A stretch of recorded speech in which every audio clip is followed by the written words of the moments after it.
Okay, it is 2:45, so we're going to go ahead and move on with the rest of the afternoon's program so we can stay on schedule. The presentation right now is End of Life Options Act in Hospice Palliative Care. We have Sylvia Allais. Am I saying that right? Allais, okay, Allais. Sylvia has 14 years of home health and hospice experience in positions ranging from clinical supervisor, infection prevention manager, director of home care, and assistant director of hospice. She is currently the executive director of Home Care and Hospice of the Valley, a 501c3 nonprofit which in 2018 cared for nearly 800 patients, either in their own homes or in other facilities throughout the local communities in the Roaring Fork, Colorado, Crystal, and Eagle River Valleys. Please welcome Sylvia Allais. Well, good afternoon. Happy to see you all here. I'd like to welcome you. It's so beautiful outside, and it was a beautiful drive here. Well, I'm going to talk to you today a little bit about hospice and palliative care. I know that there are a lot of confusion out there about what is the difference between hospice and palliative care, and when do we qualify for which one. And so I know that most of you are familiar with home health. I'm happy to answer any questions about home health, but I think I'd like to jump into hospice and what does hospice offer.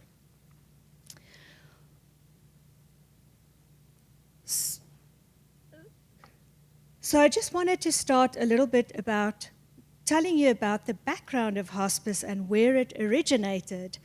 And really, hospice came from 475 AD. That's when it started, long time ago. And it really means host and guest. At the moment, I'm doing a palliative fellowship with all of my staff, and I said to them, what does this mean to you? That you're both a host and a guest today. And they all mentioned, well, you know, we're there to guide people and walk with people on their journeys, but we're also guests in their homes. And that is what is the beauty of hospice, is we meet you at a very critical time of life, and we walk with you a journey, and we become your guest, and we also become one of the friends that guide you through a time that is hard. So in the Middle Ages, it became a hospitia, and that was really much more of a tavern kind of home where people were taken care of, the ill, the sick, the dying. They went there for food and shelter too. So if we talk about, well, we would really like to have a tavern or a hospitia or a hospice house in our community, it really isn't anything new. It comes from the Middle Ages, long ago. This is it's just a quick timeline of how hospice developed. But really what is significant to us in the United States is that this lady, Dame Cicely Saunders, she was a doctor in palliative care and hospice, and she came from England, and she met with some physicians at Yale. And she also met with Florence Wald, who was the dean of the Yale Medical School, and talked about different things and different concepts and the whole concept of hospice. And that's really how the whole movement was born in the United States. And these are the three important ladies to us: Dame Cicely Saunders, who was the doctor, Florence Wald, and then Rosemary Johnson Hersler, who started the first hospice with Florence Wald, and then really sat in that hospice as a CEO for almost 4 decades, and took part in the whole writing of the hospice benefit as we know it today through Medicare. Actually, she was my preceptor, a tough lady. So this is the Connecticut hospice that was established, and I always find it so interesting that it was established in 71, but they didn't see patients until 74. Isn't that interesting? And then in 79, they established the inpatient hospice in Branford, and that's a picture of it, with that little statue over there that shows the nurse with a torch, almost like Florence Nightingale, and the family, the patient and the family as the unit of care. In 1983, the hospice benefit got established, and that's really important for us because that is how we define hospice in the United States today. And that is also one of our biggest gifts, but also one of our biggest hurdles, and I'll tell you why in a bit. So the whole philosophy of hospice is that we do not prolong life, but we also do not hasten death. I like to say this from a hospice perspective, that we see death as a moment in time, and everything else is about life and quality of life, and how do we enhance that quality of life and make it worthwhile. So as hospice got established, there were these 10 principles, and that is really also the key of what is in the hospice benefit today. It really says that the patient and the family is the unit of care. And what that means is that we can never look at anybody in isolation. We need to look at them in their family, in their community, within their religious group, in their life, in their lifestyle. The hospice is also physician-directed. Well, what does that mean? That really means that we work under the direction of a doctor. We need a doctor's order to say that someone qualifies for hospice. And we usually work with the person's attending physician. They make the referral to hospice. And then on hospice, we also have a medical director that serves as a consulting physician to help with symptom management. When we look at a patient, we look at the entire person. We look at the physical, the psychosocial, and the spiritual. And that is why hospice is presented or given to people through a whole interdisciplinary team. We are all equals in that team. The physician, the nurse, the chaplain, the social worker, all of us get together and we discuss with the patient and the family what are your goals? What do you want life to be like while you still have it left? We're also available 24/7, which means that if something happens during the middle of the night or there is a crisis, the nurse can be contacted and will go out and see the patient in the community or wherever they reside. A very important component of hospice is grief and bereavement. Now, it's interesting, when I spoke with the nurses, I have a lot of very young nurses in our team right now. And I say to them, when we talk about grief and bereavement, who are we really talking about? Well, they think about the family. We all think about the family is the person who's going to miss us the most. So then I asked them the question. I said, well, how old are you going to get one day? And you get the most interesting questions, because I had a nurse that's no older than 27, and she said, well, I'm going to get really old. I said, well, what is that? She said, I'm going to be 75. And then I had another person that said, well, I'm going to be 100. My family, most of the people in my family are 100. That is my number. But no one said to me, well, I'm going to die tomorrow. Right? Because we don't think that way. We don't want to think that way.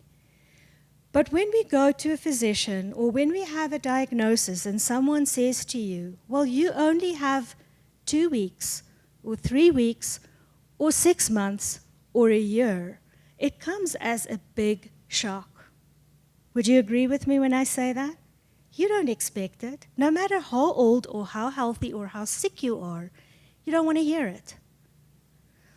Well, often that is the message that the hospice needs to bring. Well, we're here to support you through your end of life. That's a hard message. So if we think of grief, who is grieving? Well, maybe it's the patient. Maybe it's that person that got the message that is grieving. Because what do they say goodbye to? Everything. Everything they love. The birds, the nature, their family, their friends, their dog, the cat. Whatever is important to them. So when we talk about hospice services and grief and bereavement, we also talk about walking with the patient, with a person that is dying, and giving them the opportunity to reflect on what they are losing. It's interesting, you know, a lot of people say, well, we go in the home and they say, just don't tell Dad we're signing them up on hospice. And then I speak with Dad, and Dad says to me, just don't tell my daughter I'm not doing well. Well, that causes a bit of a trouble or problems, because there's a lot of important conversations that could happen if people just say, well, look, I'm not doing as well. Let's talk about what's important. Or let's settle some things, or let's talk about what my wishes are. And it's really important to do that. And then hospice is presented or done in any setting. It could be in a hospital, it could be at home, it could be in a nursing home, an assisted living. Wherever the person resides, we can provide that hospice care. I always tease them and say, you know, I've been in hospice now for 15 years, but I've been a nurse for a much longer time. And I say, you know, well, I've done hospice in the bar and I've done it in the park, and that's just as good. It works just as well. And then really important in the hospice program is for us also to take care of our caregivers, because they also go through loss and bereavement as they get attached to people, and they become part of the families, they become part of the caregivers, and then they experience loss too, to really support our own staff as they go through the whole process. So really, the most important thing for me when we talk about end of life is self-determination. Now, if I asked you what does self-determination mean to you, I'm sure I'm going to get different answers. But it really means that we can make our decisions until we can no longer make them. And that we can say yes and no to certain things. And that we have the right to say yes and no to certain things. It's interesting, my father just recently had to make a big decision whether he was going to come and live with me. And so I'm the youngest in the family. And my brother calls me and he says, well, you know, you need to speak with Dad. And then my sister calls me and says, well, Dad will listen to you. You need to speak with Dad. Well, I called Dad, and what did I say to Dad? I didn't say, Dad, you have to come live with me. This is the decision, and we're all on the same page. I say, Dad, it's your decision. You're capable. You can think. You can make your own decisions. There's no reason for me to decide what is good for you. But these are the options, and you pick what is the right thing for you. And I think that's the real important thing about self-determination and end-of-life choices. Think about what is good for you. I have this one story that I started off in hospice, and I told you I had the tough lady. And I've been a nurse for 17 years. I worked in acute care settings. I've seen it all. I've done it all. So I walk in, and she says, well, you're a baby. I said, well, I've been a nurse for 17 years. She says, well, you know nothing about hospice. I'm thinking, what is she talking about? What is she talking about?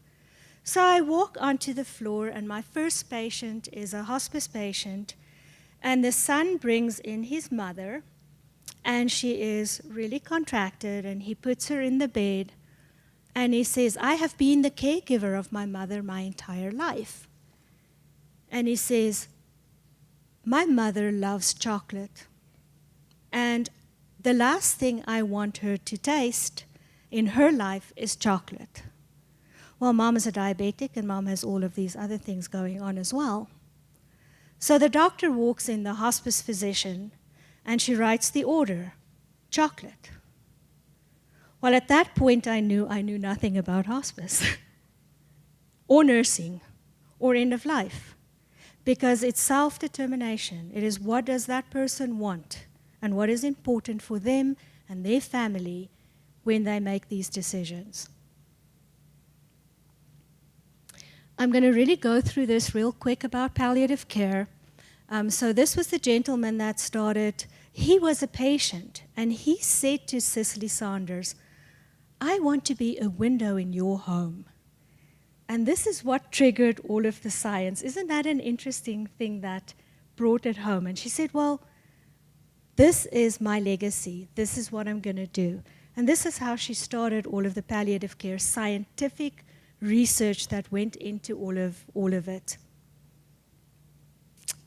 And so this gentleman was the first one that really defined it the way we know it today. And then there are bunches of different definitions about what palliative care is. It's the WHO has one. We have the National Consensus Project, NHPCO, which is the National Hospice and Palliative Care Organization. But there are some commonalities in palliative care, and that is really in the 8 domains. And if we look at the 8 domains of palliative care, well, it looks a lot like hospice. It's all there, same stuff, except that they talk about the science and the treatment.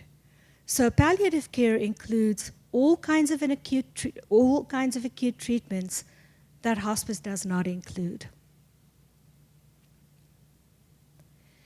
So this is just, again, a run-through. And the important things for me on these slides as we go through the timelines is in 1992, if you look at the hospice side, 95% of people died in uncontrolled pain. And that is how this whole movement, the physician-assisted suicide movement, started in 1992, because people were afraid of dying in pain. Well, if you look on the other side of palliative care in 2001, the Joint Commission then included in all of the different settings, as you know it today, in the nursing home and the hospital, and whether it's a baby we're assessing or someone older or us, they ask us questions about pain, because we don't want to suffer in pain. And so that was really written into all of our care settings to make sure people don't have pain. Now, what is pain? If we think of pain and symptom management, do we think of physical pain? Well, I can tell you that its pain is much bigger than physical pain.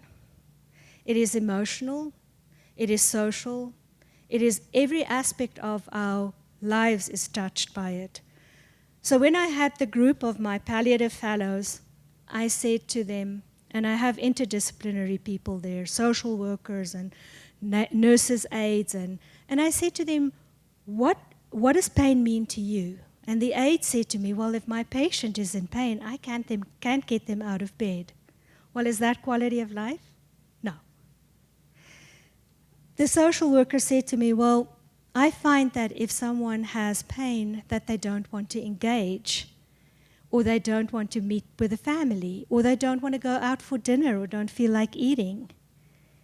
That is why pain control is so important in hospice. It's not just physical pain, it is total pain and quality of life. When I talked to hospice nurses, I said, well, what do we do? Do we give someone a little bit of morphine to take away the pain? Or is pain more than that? So when I assess someone, I say, well, where is the pain? Well, the pain may not be a cancer pain. The cancer pain might be taken care of, but it might be arthritis. So if I'm someone, and I am someone who likes to build puzzles and maybe crochet, and I can't do that, I don't have quality of life. That is what I like doing. So if I can assure that someone can do what they like doing, even if it's a half an hour and it's addressing the arthritis, that is quality of life. So quality of life is different for everyone. And that is what we want to focus on. I'm full of stories, and I got to stop stories because I never stop with with telling these things. But I remember one of my nurses calling me from a patient's home, and she said, "Sylvia, who's the patient?" She said, "There's a gentleman working in the garden, and there's a gentleman cooking food in the kitchen, and who's my hospice patient?" Well, it was the gentleman working in the garden. Well, that's what we want. We want to keep him working in the garden, right? That is quality of life. So the differences between hospice and palliative care, really the philosophy is very the same, except that palliative care includes treatments and active treatments, and hospice is more comfort measures towards the end of life. The eligibility, well, this is the big question. This is where I told you we're going to talk about the hospice benefit, the good and the bad about it. Now, when the hospice benefit was written through Medicare, it's a wonderful benefit. It includes all of these things. It includes the medications related to the disease. It includes all of the equipment needed. It includes all of this. But the one thing they put in this rule through Medicare is a 6-month or less prognosis. Now, remember what I told you, none of us want to hear that. So people don't access it because they're afraid when they hear, well, it's 6 months or less. Well, really what that says is that you have a progressive disease that is, in the opinion of a physician, could progress in a 6-month period that would lead to a death. Well, we know that we have hospice patients on for 3 or 4 years because the disease continues to progress and we don't really know. We can't know. But so many people don't even access their benefit, this wonderful benefit that includes such a lot of services, people that can come to your home, people that can assist you and help you connect with the community and do all kinds of things with you. People don't access it because they are so afraid of this 6 months. And so there is really no limit because when you come onto the benefit and you have a terminal progressive disease, then we can recertify you as long as that disease is progressing. We get people who actually qualify from hospice and improve so much that we have to discharge them, and that happens. And that's okay because they can come back at any point. But a lot of people deny themselves the treatment because they're so afraid of this thing written into the rule. Palliative care is right under Medicare. So it's right under the home care benefit. And in home care, there are 2 things that we have to qualify for Medicare. And that is you have to be homebound or confined to the house, which means it takes a lot of effort to get out of the house to do anything. And there's got to be a skilled need. So you either need physical therapy or a nurse or someone to work on some kind of a clinical skill to improve. In hospice, that's not a requirement. The only requirement is a progressive disease. And so you do not have to be homebound. You can still drive. You can still do anything you would have done otherwise. Location, pretty much we can do it everything everywhere. From a home care perspective, we can only do palliative care in the community. Palliative care in the hospital and the nursing homes are usually done by nursing home or hospital palliative teams. And again, all therapies are included, life-prolonging therapies, chemotherapy, all of those things are included as it would be included in Medicare under palliative care. And in hospice, we really look at quality of life. We don't look at the invasive therapies because they often cause side effects. That is not quality of life. And so sometimes, you know, I get a call from someone that says someone is going, someone has a progressive cancer and they're going into, they want to have more CAT scans or more MRIs. And my question is, when someone is on hospice, is how is it going to change the treatment? Is it going to help? Is it going to change how we treat the person? You know, is it, and if it's not, then do we really need it? And that's the big question when it comes to pursuing treatments. Is that treatment really going to help us? And what, if we have that diagnosis, what are we going to do with it once we have it? So issues I've kind of touched on the 6 months. Palliative care, the issue I have, the biggest issue we see is that people are on a palliative program and they don't want to move over to the hospice program because they're still holding on to active treatments like ongoing chemotherapies. And those therapies might just make them sicker, whereas once you stop it, they actually have a longer period where there is quality of life. And so those are some of the choices people make. Of course, both programs have the entire interdisciplinary team to assist. Big thing in hospice is the fear of using narcotics or morphine. I know that the M word is a lot of times, you know, what is that? Are you going to bring the M into the house, the morphine? Well, morphine is one of those drugs that's really a pure drug. If it's used, and we use it in minute, absolute minute dosages, and it comes out of the system almost immediately. So when we do use it to just take the edge off someone that has either shortness of breath or pain, it is a little drop that we give under the tongue, and it usually helps immediately, and it gives them good quality for a period of time. When someone is using that, we're really not concerned about addiction. Addiction is not an issue for us because it is quality, and if someone builds a bit of a tolerance and they need a little more, doesn't matter as long as someone is comfortable and they have quality of life. So hospice facts and figures, there are phenomenal facts and figures, and this is just a resource for you. You can really go and look at this. This is the NHPCO facts and figures.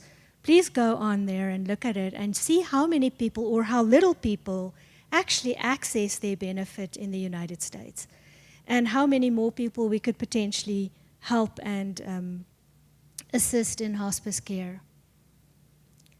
This is a great book to read if you've not read it, Being Mortal. And it tells you really about palliative care and the hard decisions that go into this. There's actually a YouTube video on this as well. And so if you haven't read this, please take note and take time to read it because it's a very interesting reading.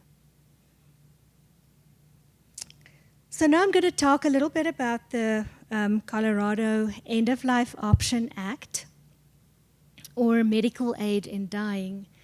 And so this was the ballot, and it was voted in and came in play in 2016. And there are some components that to be able to qualify for this, someone has to meet. The one thing is mentally capable. So someone has to be able, if they want to choose to pursue medical aid in dying, they have to be able to communicate clearly and make an informed consent. And if that person isn't able to do that, then they need to go for a psychiatric evaluation. The second thing is it's got to be someone who's 18 or older, and of course demonstrate a Colorado residency. So a lot of people come here and they think they have second or third residences here, but they actually need to have documentation of being a resident in Colorado to pursue this. That person also needs to have a prognosis of 6 months or less. confirmed by a doctor. And it's if someone just has a progressive disease, but there isn't actually a prognosis put to it, they don't qualify.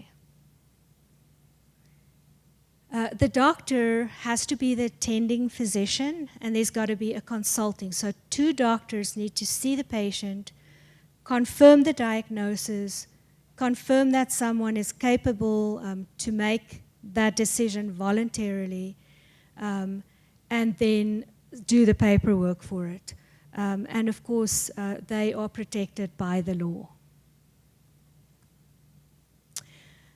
The key thing is that the medications that that physician prescribes has to be self-administered. So the doctor also has to explain to the person that there are what the options of care and treatment are.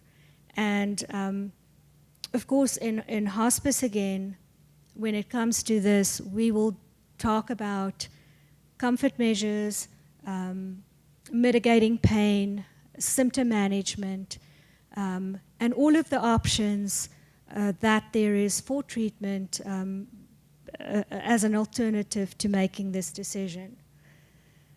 They also have to talk about the risks associated when people take the medications, because it's not that they take it and it's over. It can take longer. It can take shorter. There's a whole list of things that they have to follow when they do that. So they have to. So the physician needs to discuss that risk with the patient before administering or prescribing the medications, and it has to be a voluntary decision. And there has to be 2 witnesses that sign to say that the person voluntarily made that decision.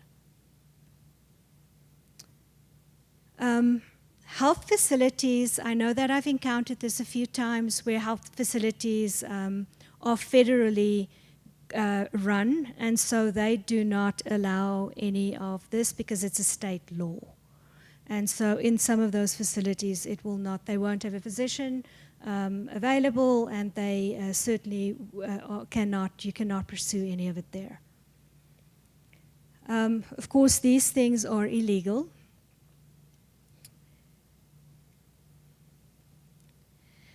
So what do we do in hospice? Of course, we reaffirm that to us death is a natural process, and we don't hasten or postpone it. So really, the opinion of hospice in all of this act is that we're very neutral. We acknowledge the legal part of we acknowledge the law. We acknowledge wishes and rights of patients, and we will never abandon a patient. So if someone comes to us with the prescriptions, and that is their end-of-life wishes, we won't abandon the patient or the family, and we will stay involved with them throughout the process. We will, however, discuss all of the end-of-life options with them and decisions, and of course we will then pronounce the death and support the family through the grief process. Hospice cannot provide or give guidance. We do not, our physician will not order the medications. It has to go through an attending doctor and a consulting physicians. We do not facilitate any of this. We do not call the doctor on behalf of the patient. And if any of our staff or volunteers have issues with being in the home when this is happening, we allow them not to be present.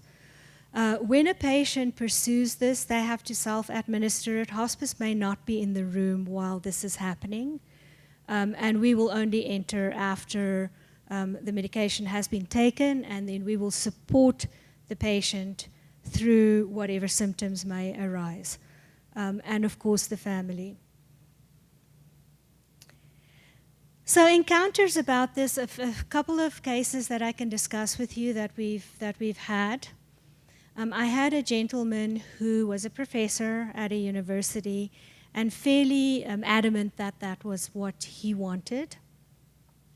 He met with the hospice team, and we were able to talk to him about all of the fears and the reasons for why he felt that he wanted to pursue medical aid in dying. One of the things that he told us was that he was really afraid of dying in pain, and as we know, that is one of the biggest fear people might have, or that they may lose dignity, or that they may not be with it at the time of when they start changing. This gentleman, we assured him, as a hospice team, we will be there, we will manage the symptoms, we'll manage the pain. And in fact, he never pursued it. He actually improved so much with all of the hospice medications that we were able to give him that he was discharged from hospice. A month later, his wife was diagnosed with cancer, and he became the primary caregiver of his wife.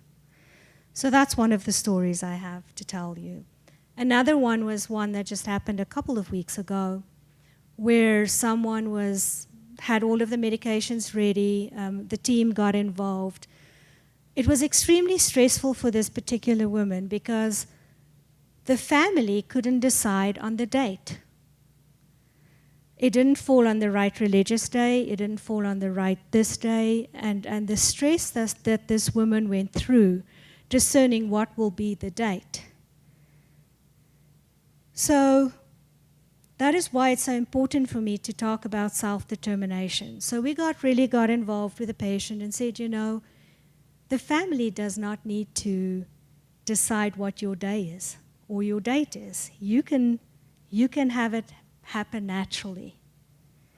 She did, however, determine the date, but was allowed to let go and let nature run its course.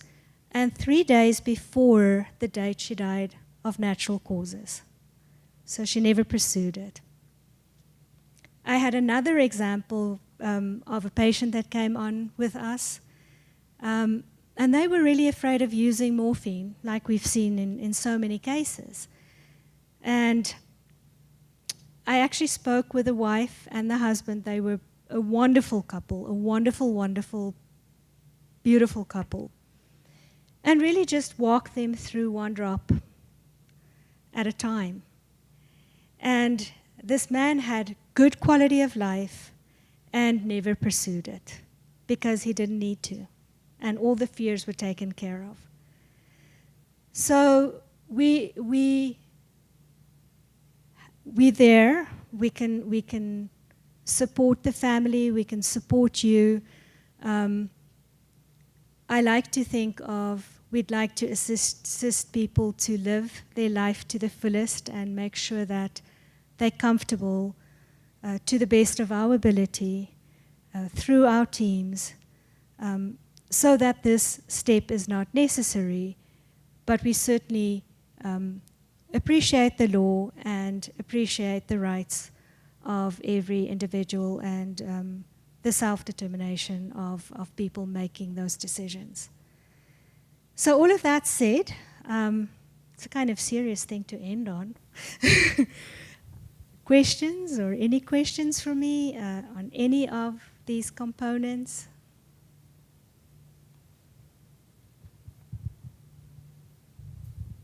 I have a question. Yes. Is there another way to alleviate pain other than using an opiate? Absolutely, absolutely. So remember when I talked about the science of palliation of symptoms? So when we look at symptom management or pain, we can look at adjuvant medicines. So it's not always the opioid. There are so many other modalities that we can combine to alleviate pain or any kind of symptoms. Also natural, also music, also guided imagery. They're all covered. And that's why we do it through an interdisciplinary team. We also have the volunteers. The volunteers are such an integral part of our whole program. And so, you know, if we talk about animals, animal therapy, comfort creatures. I call them comfort creatures. You know, there are so many ways, and I love your question, because when I interview nurses, and I see that I get them young, I always say to them, well, if someone is in a pain crisis, what are you going to do? And what I want to hear is everything before the medication. I'm going to make them comfortable. I'm going to see if they need, you know, if you fall asleep at night, and I'm often so tired, I go to bed at 12 or 1 at night, and I fall asleep, and my ear is so sore. You know, I wake up and I have this really sore ear because I never moved. Well, if you're in a bed and you're lying on one side all the time, something as much as just moving can take away the pain. So really, what is causing the pain? That is the question. And how do we get rid of that before we even go to the medication? And another thing is, a lot of people don't even use medications. And I think of my dad, he's on 2 meds, he's using less than me, he's 81. And if he was my patient, I would never give him an opioid. I would maybe give him a Tylenol, and that's going to do the exact same thing, right? You don't start with something like an opioid. You start with Tylenol. So I think that's really important. So thank you for that question. That's a great question. Any other questions?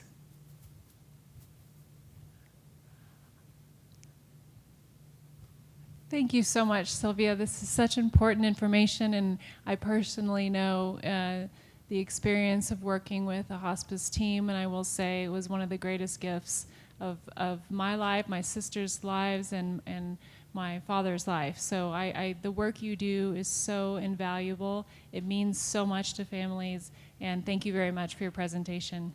Thank you.